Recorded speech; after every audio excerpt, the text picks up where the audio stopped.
Hello and welcome back to J.P.'s World of Wrestling. I am your man J.P. and today we are continuing on with the Mattel Retro Series.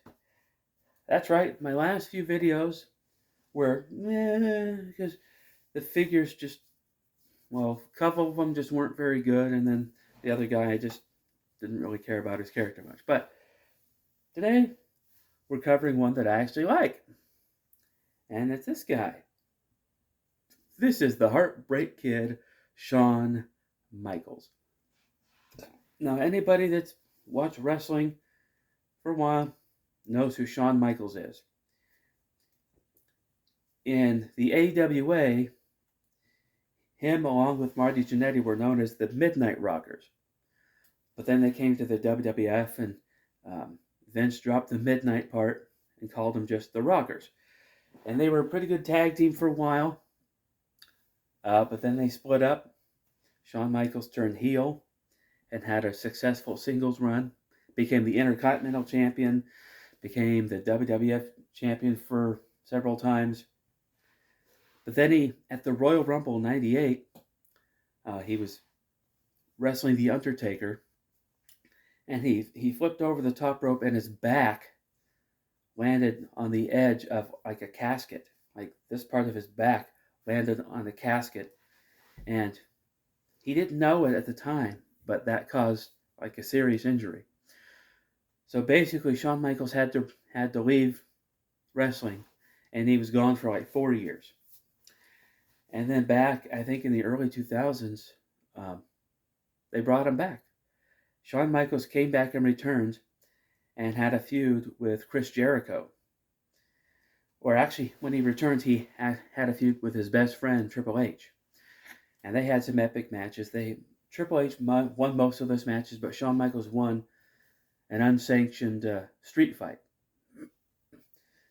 But those guys feuded for a while, and then Shawn feuded with Chris Jericho, and at WrestleMania 19, which took place in Seattle, Shawn Michaels took on Chris Jericho. Took on this guy. I'll review this one later. But no, Shawn Michaels, he had a really successful second run in the WWE. And then after a while, him and Triple H kind of reunited, and they sort of reformed D-Generation X. They formed D-Generation X in the late 90s. And I didn't really care for DX. I thought it was an NWO ripoff myself.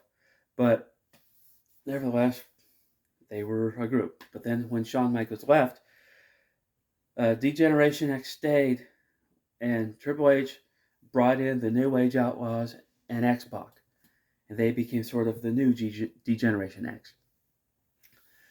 But then when Shawn Michaels returned, back in the early 2000s, him and Triple H reunited and formed the new D-Generation X, which was just the two of them.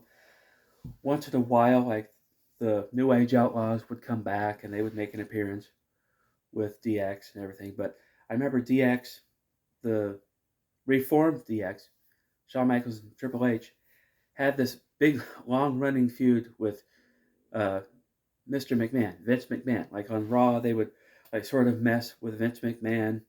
Like they would mess with his microphone to make him sound like a child, or they would have like actual like crap fall from the ceiling on McMahon's and the Spirit Squad. It was like this male cheerleading squad that was feuding with DX at the time, but they would pull all kinds of pranks on Vince McMahon, including spray painting his jet, spray painting the Titan Towers or whatever. I don't know. It was a bunch of hijinks.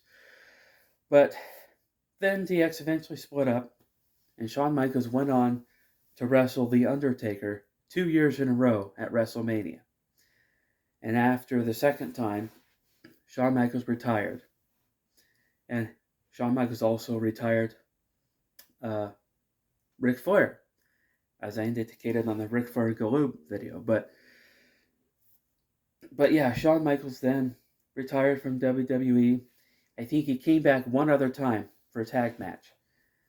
But nowadays he works at NXT training young talent. He's like cut all of his hair off, and now he just looks like a regular guy. But I like this figure. This is actually a pretty good action figure. Um, the action move is supposed to be like this kick move. It doesn't really work very well, but this leg's kind of loose. But no, I like this figure. This is a good, solid wrestling figure. And yeah, I like the looks of it. I like the pose. It's not in some funky, weird pose where you can't use it. But yeah, Shawn Michaels. One of the biggest memories I have of Shawn Michaels was actually at WrestleMania 14, when the WWF had brought in Mike Tyson as the special enforcer for the Shawn Michaels Stone Cold Steve Austin match. But after the match, after Mike Tyson had counted the three and awarded Steve Austin the title, Shawn Michaels confronted Mike Tyson. Mike Tyson knocked him out with a punch, just knocked him right out. And that's like after that event, that's kind of when Shawn Michaels went on hiatus. And at one point, they brought him back as kind of the commissioner of the WWF. And that was before he actually came back as a wrestler. But anyway, good figure. I like it. That is going to conclude this video. Now, next time I'm going to continue on with this Mattel Retro thing. So if you're new here, go ahead and like and subscribe. And I will see, I don't know what I'm doing with my pinky there. And I will see you next time.